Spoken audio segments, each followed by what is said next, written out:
안녕하세요. 크립토TV입니다. 오늘은 지쳐서 아무도 관심이 없을 법한 미국의 비트코인 전략 비축 얘기를 해보도록 하겠습니다.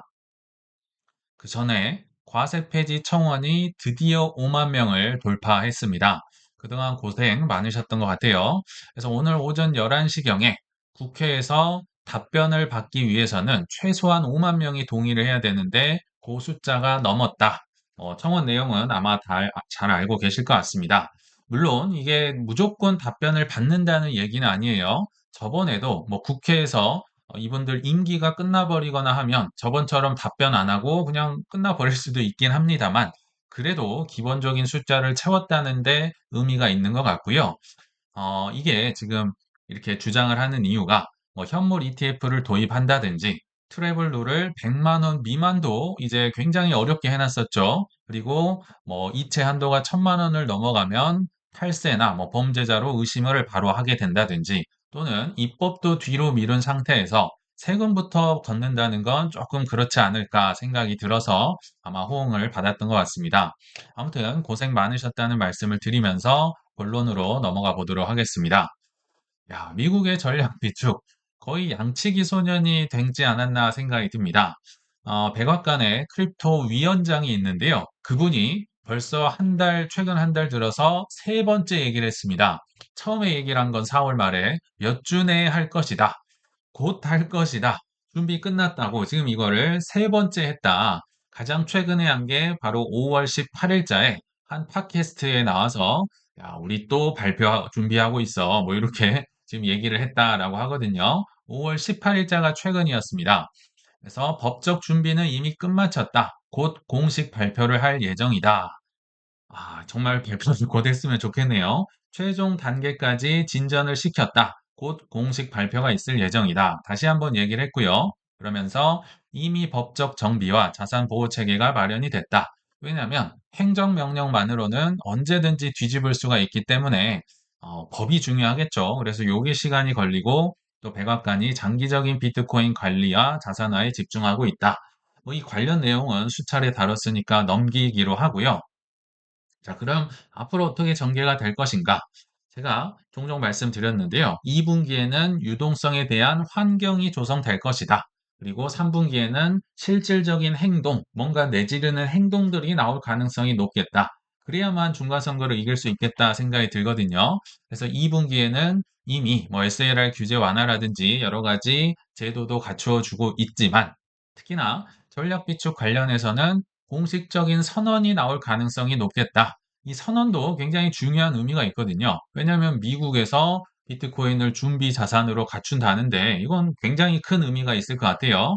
그래서 매도도 하지 않을 거고 국부 펀드로도 사고 401K로도 사고 뭐 여러 가지 로드맵을 제시하지 않을까. 근데 이게 법이 없는 행정명령만으로 또는 좀 규정만으로 하는 데는 한계가 있겠죠. 그래서 여기에서는 이제 전반적인 선언을 한 데 앞서서 이제 3분기 들어서 실제 입법이 뒷받침돼야만 실제로 실행이 되고 좀 구체적인 로드맵이 잡힐 수 있겠다 생각이 듭니다. 그런 것들이 이제 클래리티다, 뭐 아르마 법이다. 그러니까 금을 100만 개 이상 뭐 현대화로 준비금으로 갖추겠다. 비트코인 액트에서 이름이 바뀐 거죠. 또는 국방 예산이라든지 법에 들어감으로써 안보 자산으로서 비트코인을 보고 이런 것들이 뒷받침이 돼줘야 실제로 비트코인을 뭐 5년간 100만 개든 뭐 200만 개든 갖출 수 있는 요건을 갖춰질 것이다. 그래서 2분기에는 선언이 나오지 않을까라는 생각이 들긴 합니다. 근데 그러면 왜 늦어졌을까? 이것도 한번 생각을 해보면요. 지금 얼마 전에 김창익 작가님도 뭐 저번 주에 나올 것이다 했는데 안 나왔죠. 계속 이런 게 이 백악관 위원장님도 계속 나온다 하는데 안 나오고 있고 아무래도 클래리티의 윤리 조항에 발목을 잡히고 있을 가능성도 있지 않을까. 물론 뭐 중국도 방문하고 이란 전쟁도 안 끝냈고 뭐 여러 가지가 있었지만 클래리티 마크업을 앞두고 있는데 거기다 대고 전략 비축을 해버리면 이것도 사익 추궁하는 거 아니야? 라고 하면서 클래리티 마크업에 영향을 미쳤을 수도 있겠다라는 개인적인 생각은 한번 해봤습니다. 근데 지금은 마크업은 통과가 됐으니까 이제는 좀 발표를 했으면 좋겠다 생각이 드는데 근데 그럼 만약에 진짜로 이 전략 비축을 발표를 한다고 가정을 한다면 트럼프 행정부나 뭐 측근들은 준비를 하지 않았을까요? 그래서 뭐를 얼마나 준비를 했을지 새로운 뉴스가 있어서 하나 소개를 해드려 보겠습니다. 한국에서는 뭐 다른 뉴스를 제가 한 번도 못 본 것 같은데요. 재밌는 뉴스가 있어요. 특히나 윤리조항에 관련돼서 뭔가를 명분을 준비했다라는 생각이 드는 뉴스인데요. 일단은 제목만 보시면 무슨 얘기인지 모르지만 일단 한번 읽어보겠습니다. 트럼프 대통령과 아들들은 기존 세무조사로부터 영구 면책 특권을 받았다라는 겁니다. 기존에 있었던 세무조사를 다 면책해 준다? 영원히? 엄청난 걸 뭐 받은 것 같네요. 그리고 법무부와 뭔가를 합의를 한 것 같습니다. 그래서 합의를 해서 정부가 대통령의 동맹들에게 법률 전복으로 피해를 입은 이 해석이 굉장히 어렵게 돼 있네요. 아무튼 법무부에서 18억 달러 상당의 기금을 설립을 했다. 뭔가 합의를 했다고 하고 기금이 설립됐다고 요 맨 밑에 보시면 이 기금 설립에서 트럼프 대통령은 아는 바가 거의 없다. 거의라고 하니까 조금 아는 건 있으신 것 같기도 해요. 아무튼 어려운 내용이 써 있는데 쉽게 한번 풀어보겠습니다. 이게 무슨 얘기냐면요. 2019년부터 미국의 국세청이죠. IRS가요. 트럼프의 세금 자료를 유출을 했다라고 트럼프 대통령이 100억 달러나 되는 소송을 제기했었습니다. 국세청이 내 세금 자료를 막 이렇게 뒤집는 바람에 내가 지금 피해를 입었고 막 억울하고 힘들다. 이 소송을 한 거죠. 근데 이 소송을 최근에 법무부와 트럼프가 합의를 해서 없던 걸로 합시다. 이 합의가 끝났다는 겁니다. 뭐 트럼프가 정확히 얘기하면 소송을 취하했다. 트럼프가 소송을 했으니까 내가 거두는 대신에 뭔가를 그럼 전리품으로 받아야겠죠. 내가 억울하게 피해를 당했으니까. 그래서 과거에 그러니까 미래까지는 아닌 것 같아요. 제가 조사를 해보니까 과거에 있었던 트럼프와 트럼프 일가의 모든 세무조사를 영구 면책해 주겠다.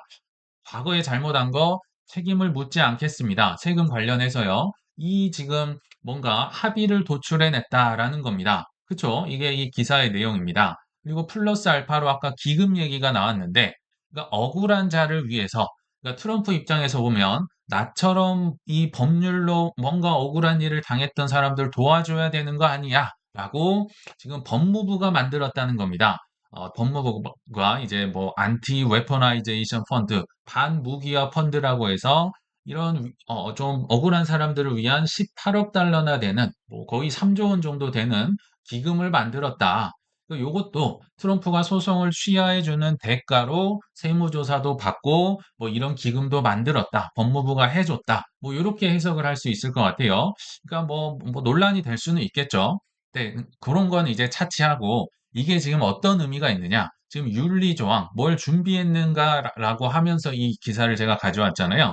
자, 그러니까 엊그제만 하더라도 트럼프 일가는 탈세 용의자였습니다. 그쵸? IRS가 세금 자료로 너네 뭔가 잘못한 것 같은데, 그리고 앞으로도 추가 폭로를 할 수 있었겠죠. 야, 이거 뭐 캘수록 뭐가 더 나온다. 이러면서 뭔가 윤리조항, 뭐 클래리티, 뭐 통과되려고 할 때마다 뭐 하나씩 던지면서 뭐 스캔들이 나고 이럴 수 있었겠죠. 그래서 야, 근데 전략 비축으로 클래리티로 또 사익을 추구한다고 뭔가 비판을 받을 수도 있는 입장이었는데요. 지금 이 판결, 이 합의로 인해서 어떤 일이 벌어졌다? 세무조사를 영원히 제한하겠다.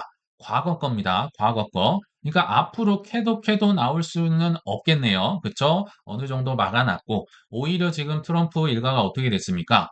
피해자로 전환이 된 겁니다. 그쵸? 나는 억울하게 피해를 받았다. 지금 소송에서 합의를 했으니까, 하면서 많은 전리품을 받았으니까, 나는 지금 당당한 입장, 깨끗한 입장으로 바뀐 겁니다. 그쵸? 그러면 앞으로 뭐 윤리조항이다 이런 얘기가 나올 때마다 당당한 명분을 확보할 수 있지 않을까. 그쵸? 클래리티든 아르마 법이든 전략 비축할 때마다 너네 뭐 일가가 다 해먹으려고 하는 거 아니냐? 아니, 우리는 이미 법무부와 합의를 했고 과거에도 털었는데 안 나왔다. 깨끗하다. 이런 명분을 뭐 쌓아가는 뭐 이런 사건도 있었다. 요거를 한번 말씀을 드리려고 한번 가져와 봤습니다. 조금은 그래도 명분을 확보해 나가는데 도움이 되지 않을까라는 생각이 드네요. 자, 그리고, 뭐, 이거는 예전에도 말씀드렸지만, 지금 트럼프 일가도요, 뭐, 사익 추구 논란이 있든지, 손해를 보든지 간에 계속 한 우물만 팠었습니다. 그러니까 JP 모건처럼 뭐 안 한 척 하고 있다가 했다든지 뭐 떨어질 거야라고 했다든지 그렇게 한 적은 없어요. 계속 가지아를 외쳤고 실제로 행동도 비축을 꾸준히 하고 있었죠. 근데 이들이 그럴 만한 지금 뭐랄까요? 굉장히 곤경에 처해 있는 건 확실해 보입니다. 그 중에 하나가 아메리칸 비트코인이라고 해서 트럼프의 아들들이 그 채굴 회사를 만들었었죠. 제가 알기로 이게 유일하게 비트코인 그 트럼프 일가가 뭐 에릭 트럼프의 지분이 한 7%인가 있는 걸로 알고 있는데요. 그러니까 유일하게 자기 돈을 조금이라도 섞은 투자를 한 기업이 바로 이 기업입니다. 다른 것들은 다 후원이고 기부고 뭐 이렇게 운영되는데요. 요거는 조금이라도 에릭 트럼프가 돈을 넣은 상장 회사죠. 근데 여기 보시면 아시겠지만 이게 뭐 거의 15달러까지 갔었는데요. 최근에 올라온 게 1달러입니다. 올라온 게. 그러니까 힘들어도 슬퍼도 지금 15분의 1 토막이니까 얼마나 많은 욕을 먹고 뭐 본인들도 물론 뭐 많은 뭐 후원을 받고 이랬을 수는 있겠지만 아무튼 손해를 보고 있는 건 맞아요. 자산이 줄어든 건 맞아요. 25년 뭐 5월, 6월 달에 15불을 찍은 이후로 상장 회사가 15분의 1 토막이면 이건 거의 뭐 알트코인 저리 가라잖아요. 상황은 좋지 않습니다. 4월 1일자에도 한 인플루언서가 트럼프 관련된 코인이랑 주식 시총 다 합쳐보니까 1년 동안 500억 달러가 감소됐다. 뭐 70조 원이 넘는 어마어마한 돈이 일단 줄어든 건 팩트입니다. 뭐 후원 받고 이런 걸 떠나서요. 그리고 5월 7일자에도 이 아메리칸 비트코인이 2분기 연속 적자를 내고 있다. 상황이 굉장히 좋지 않거든요. 그럼에도 계속 나왔던 뉴스가 뭐냐면요. 3월 달에도 비트코인 보유량이 갤럭시 디지털을 추월했다. 막 계속 사고 있어요. 심지어 3월 5일자. 그러니까 2월 달이 가장 힘들었는데 그 직후니까 엄청 힘들었겠죠. 여기 오른쪽 아래 그 동그라미 친 부분의 어느 순간에 비트코인 이사회 멤버들이 자사주를 대량 매입했다. 이 힘든 상황에서 자사주를 이사회 멤버들이 샀다면 뭔가 알고 있는 게 아닐까라고 의심이 된다라는 거죠. 그리고 최근 5월에 들어서도 200개든 300개든 지금 꾸준히 매수를 하고 있다라고 보입니다. 그래서 제가 며칠 전에 요거 한번 정리를 해서 보여드렸던 것 같은데요. 트럼프 일가의 모든 이제 분기별 비트코인을 얼마나 샀고 현재 몇 개를 들고 있는지 나타내는 건데요. 25년 1분기든 2분기든 3분기든 4분기든 올해 1분기든 계속 삽니다. 뭐 450개, 215개. 그렇지만 DJT라는 트루스 소셜 그 회사 있죠. 거기에서 2.4 빌리언 달러를 이제 조달을 해서 13,000개나 비트코인을 이때가 거의 12만 불. 비트코인 최고점 찍었을 때 가장 많이 샀었어요. 그러니까 손해를 보고 있겠죠. 그리고 뒤로 올수록 3,100개, 뭐 1,600개에서 아무튼 트럼프 일가가 약 18,000개를 계속 샀다. 스페이스X의 그 일론 머스크도 뭐 한 18,000개 있다고 최근에 공개가 됐는데 둘 다 한 18,000개, 2만 개 가까이를 모아가고 있다라고 보입니다. 판 적이 한 번도 없어요. 트럼프 일가는요. 유일하게 2,000개가 줄었을 때가 있었는데 그거 비트코인 2,000개를 담보대출을 해서 채굴기 더 샀고요. 뭐 비트코인 좀 더 산 것 같습니다. 그러니까 뭔가를 알고 있으니까 지금 뭔가 아버지의 메시지를 받고 꾸준히 매수를 하고 손해를 봐도 이런 행동을 하고 있지 않을까 이런 생각이 드네요. 그리고 두 번째 회사. 사실은 이 회사가 더 무섭게 비트코인에 완전 올인을 하고 있는 비상장 회사가 있습니다. 비상장 회사다 보니까요. 이분들이 얘기를 해줘야 알겠죠. 근데 오랜만에 입을 열어서 한번 소개를 해드려 보겠습니다. 바로 테더라는 회사죠. 근데 여기에서 소프트뱅크가 보유하고 있던 21 캐피탈, 비트코인 전략 비축 회사잖아요. 그 지분을 몽땅 가져옵니다. 그러니까 테더가 지금 소뱅을 완전히 뭐 나쁘게 얘기하면 쫓아낸 거죠. 지분을 완전 독식을 하면서 소프트뱅크는 이사진에서 완전히 물러났다. 물론 소프트뱅크가요, 뭐 최근에 투자를 잘 못한 것도 있고, 뭐 오픈 AI라든지 AI 쪽에 굉장히 많은 투자를 했어요. 근데 최근에 좀 떨어지고 하니까 좀 돈이 궁할 때, 좀 힘들 때 테더가 좀 싸게 산 게 아닌가라는 생각이 드는데요. 이게 뉴스가 너무 작게 나와서 제가 한번 파봤던 결과를 소개해 드려 보겠습니다. 현재 투애니언 캐피털이 43,500개에서 공식적으로는 늘어나고 있질 않아요. 그쵸? 근데 어, 그래도 세계적인 회사 중에 2위입니다. 마라톤 디지털이 밑으로 내려왔기 때문에 아무튼 43,500개를 들고 있는데요. 그 중에서 42,000개를 테더가 31,000개를 초기 투자를 했었고요. 소프트뱅크가 한 1.1만 개, 정확하게는 1,500개 정도를 투자를 미리 해놨었습니다. 그렇죠? 그러니까 사실상 투애니언 캐피탈이나 기타 주주들의 지분은 거의 없다고 보시면 돼요. 테더가 거의 대부분 소뱅이 한 26% 정도 들고 있었는데 그것마저도 테더가 다 가져와 버렸다. 이렇게 보시면 됩니다. 구체적으로 보면 투애니언 캐피털에서 테더의 지분이 45에서 71%로 올라갑니다. 엄청난 거죠. 근데 여기서 끝이 아니고요. 기타 주주가 한 29% 정도 들고 있는데 그 기타 주주 중에서도 대부분이 비트파이넥스라는 어, 비트코인 거래소입니다. 근데 아시겠지만 테더랑 비트파이넥스는 자웅동체입니다. 위로 아이파이넥스라는 모회사가 있거든요. 그러니까 사실상 같은 회사다. 그래서 켄터 피츠제럴드의 정말 일부 물량을 뺀다면 거의 뭐 90%가 넘는 지분을 지금 테더가 욕심 많게 다 독점을 하고 있다라고 보시면 됩니다. 뭔가 있으니까 계속 뭐 지분을 사들이고 있겠죠. 그리고 또 하나, 4월 말에 라스베가스에서 열렸던 비트코인 컨퍼런스에서요. 테더 CEO가 이런 얘기를 했었습니다. 내가 비트코인을 한 13만 개에서 14만 개 정도 현재 보유하고 있고 아직도 사고 있다라고 얘기를 해줘서 아, 그래서 테더가 14만 개 들고 있구나를 우리가 알 수 있었거든요. 근데 이것도 정확하게 14만 개라고 안 했어요. 13만에서 14만 개다라고 얘기를 했었습니다. 그러니까 이건 좀 의문스러운 숫자가 섞여 있다라는 얘기거든요. 그리고 우리가 이 전까지는 테더가 몇 개 들고 있는지 알았냐면요. 9.7만 개로 알고 있었습니다. 왜냐하면 안 알려주니까. 아캄이라는 온체인 추적 그 데이터 업체에서 9.7만 개라고 했었는데요. 그러면 4만 개가 넘게 지금 갭이 있죠. 이거 누구 걸까요? 아무도 모릅니다. 모르지만 제 추정컨대 요거는 투애니언 캐피탈 몫으로 테더가 좀 계속 모아가고 있는 게 아닌가 추정만 될 뿐이지 이들이 나중에 공개를 해야만 알 수 있어요. 근데 이 공개가 미국의 전략 비축보다는 더 늦게 나오겠죠. 이들이 먼저 하기에는 조금 뭐 부담이 있지 않을까라는 생각도 들어요. 자, 그리고 또 하나. 그러니까 지금 이들의 행동을 보면요. 뭔가 굉장히 강력한 확신을 가지고 손해를 보더라도 계속 사는 그거를 지금 보여드리려고 하는 거예요. 또 5월 20일자로 어떤 뉴스가 있었냐면요. 비트파이넥스라는 거래소에서 이들은 예전에 한번 소개 드렸는데 접의 롱을 떨어질 때마다 모읍니다. 떨어지고 떨어지고 하면요. 그냥 접의 롱, 그러니까 한 배에서 많으면 세 배짜리 롱. 근데 거의 현물과 가까운 거죠. 계속 떨어질 때마다 모읍니다. 근데 지금 최근에 계속 떨어졌잖아요. 그러니까 30개월 내에 최대 롱 포지션을 갖고 있다. 비트코인 포지션이 8만 개가 넘어갑니다. 근데 이게 누구 물량이라고요?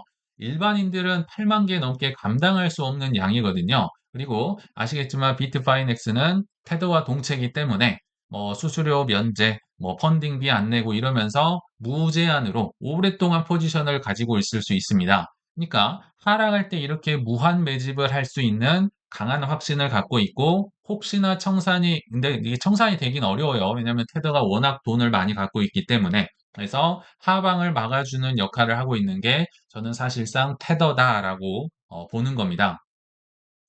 그러면 이 테더가 지금 뭘 꿈꾸고 있는가? 왜 이렇게 하고 있는가? 전반적인 그 큰 그림을 한번 살펴보면요. 쉽게 얘기하면 코인판 JP 모건이 되고 싶은 겁니다. 코인에서 내가 큰 생태계의 왕이 되고 싶다. 테더가 그 주인공, 왕 자리에 있는 거고요. 밑에 있는 비트파이넥스도 뭐 형제, 동생 정도라고 보시면 될 것 같아요. 이들이 왕이다. 근데 왕이 되려면 어, 좀 조건이 필요합니다. 왜냐하면 지금 미국이 이렇게 가져가기 전까지는 내가 왕이었는데 미국이 제도권으로 끌어들이고 있잖아요. 미국이 제도권을 열기 시작하면 미국에서 활동을 해야만 합니다. 엄청난 돈이 들어올 테니까. 그래서 미국 합법 회사들이 필요했던 겁니다. 그 중에 하나가 투애니언 캐피탈이었고요. 그리고 그 중에 하나가 켄터피츠 제럴드, 미국의 상무장관 하워드 루트닉의 회사였다. 이들이 상장까지 시켜줬었고 테더의 지분의 5%를 실제로 페터피츠 제럴드가 들고 있잖아요. 그리고 심지어 미국 상무장관들이 상무장관의 아들들이 지금 뭐 상무장관 됐으니까 켄트 피츠 제럴드 회장 자리에서 내려와야 될 거 아니에요. 그래서 아들들에게 이 지분을 물려주는 과정에서 아들들은 돈이 없으니까 이거 사야 되거든요. 아버지 회사를 그냥 받을 수는 없고. 근데 테더가 예전에 돈을 빌려줬었다라고 공식 기사, 청문회에서도 밝혀졌었죠. 그러니까 이 미국의 상무장관과 투애니언 캐피털 이런 합법적인 루트가 필요했구나. 전 세계 이제 JP 모건이 되기 위해서는요. 그래서 여기까지도 아마 잘 알고 계실 것 같고, 그럼 스트라이크랑 일렉트론 에너지는 뭐냐?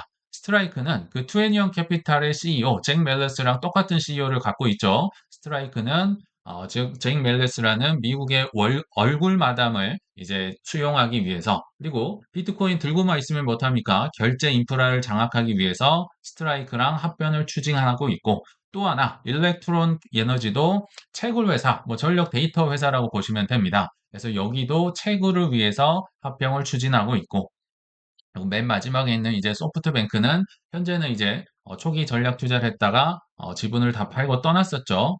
그래서 이들은 지금 엄청난 제국을 꿈꾸고 있다. 그리고 마지막으로 음, 이들이 왜 미국의 전략 비축을 기다리고 있는지 제가 한번 추정을 해보면요. 정확하게 미국의 전략 비축 행정명령이 25년 3월 달에 발표가 됐었습니다. 다만 범죄자 건만 몰수하고 구체적인 매입 전략이 안 나와서 다들 지금까지 실망을 하고 있잖아요. 근데 행정명령이 떨어지고 나서 불과 한 달 뒤에 투애니언 캐피털을 설립을 하겠다라고 발표를 합니다. 25년 4월 달에 설립 발표가 됐었어요. 물론 상장은 뭐 작년 11월, 12월에 상장이 됐지만 이런 걸 볼 때 지금 투애니언 캐피털이나 테더는 미국의 전략 비축 행정명령에 이어서 뭔가 지금 공식적인 발표를 기다리고 있지 않을까. 이들이 발표를 해야 나도 이제 커다란 뭐 제도권 안에 들어가기 위해서 그동안 숨겨왔던 뭐 몇 개를 들고 있었고 투애니언 캐피털로 몇 개를 샀었고 이런 거를 이제 공식적으로 발표를 하겠죠. 그 전에 내가 발표를 해버리면 뭔가 선을 넘은 것 같고 지금 이방인이잖아요, 테더는. 그래서 조금 기다리고 있지 않을까 이런 생각이 드네요. 그래서 향후에는 이 테더가 결국은 이 달러 발행권을 쥐고 있다. 요거를 하려고 지금 하는 거잖아요. 굉장히 무서운 꿈을 꾸고 있는 회사입니다. 그래서 비트코인도 사고 결제나 송금 인프라도 장악을 하고 요걸로 담보대출도 해주고 채굴도 하고 전력 데이터도 확보를 하면서 코인으로 할 수 있는 모든 거를 갖추고 싶은 회사. 이게 테더가 아닐까, 그리고 투애니언 캐피털이 아닐까 생각을 해봤습니다. 그래서 오늘 결론을 맺어보면요. 늦더라도 저는 비트코인 전략 비축을 선언할 거다라는 생각이 드는데, 뭐 시기는 정확히 알 수 없지만요. 그러면 저는 게임 이론이 서서히 작동되지 않을까라는 생각이 듭니다. 원래 게임 이론은요, 경제나 군사나 뭐 이런 협상 쪽에서 나온 개념인데요. 누군가가 먼저 하기 시작하면 뒤처지지 않기 위해서 누군가 많이 따라올 수밖에 없는 그런 경쟁 심리를 뜻하는 이론이죠. 그래서 아직까지는 그래도 강대국인 미국이 준비 자산으로 비축을 한다라고 하고, 또 여러 가지 입법 과정이나 또 직접 용을 쓰며 매수하고 있는 행동을 보여주고 있는데, 그쵸? 말과 행동이 일치하고 있죠. 근데 최근까지 가격이 재미없다고 포기하시기에는 또 한 번의 큰 기회를 놓치시는 게 아닐까 생각해 보면서 이만 마치겠습니다. 시청 감사합니다.